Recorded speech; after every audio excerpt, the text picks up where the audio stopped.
Genesis 5, the God who keeps records.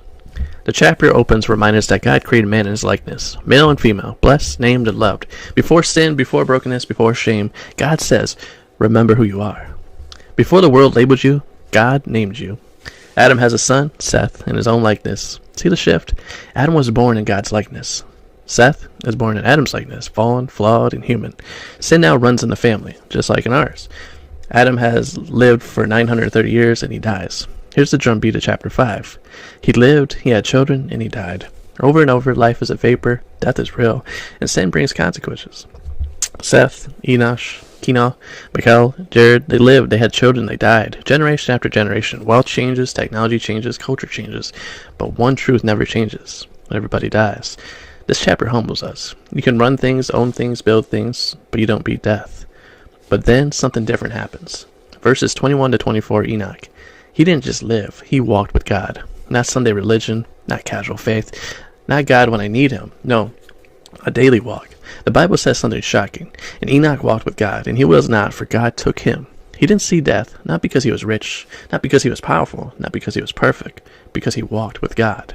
When you walk with God, you don't walk to death. You walk into his presence. Some folks want God's blessings, but not his presence. Enoch didn't chase blessings. He chased God. And God said, that one, yeah, he's coming home early. Verses 25 to 32, back to rhythm. Methuselah lives 969 years, the longest ever, and still dies, showing us it's not how long you live, it's how close you live. Then Noah was born, the one through whom God will rewrite the story. God always had a plan, even when the world was getting darker. Lean in for a second. This chapter is preaching one loud message. Life is short, death is sure, sin is the problem. Walking with God is the answer. Everyone listed here had a beginning, a life, a death, a legacy. So will you. The question is not how long will you live. The question is how will you walk with while you're alive. Because your walk determines your death. Let me break it down. Genesis 5 says, God knows your name. God records life. God sees your choice. And one day, your chapter will close. You can chase money, status, followers, and fame, but none of that walks with you into eternity. Only God does.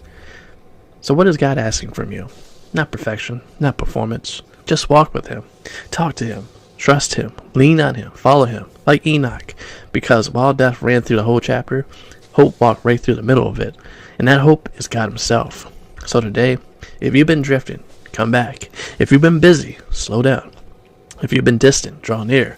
Walk with him daily, honestly, humbly. Because when your story is written, may they say, they didn't just live, they walked with God. And when you take your final step here, it'll be your first step home.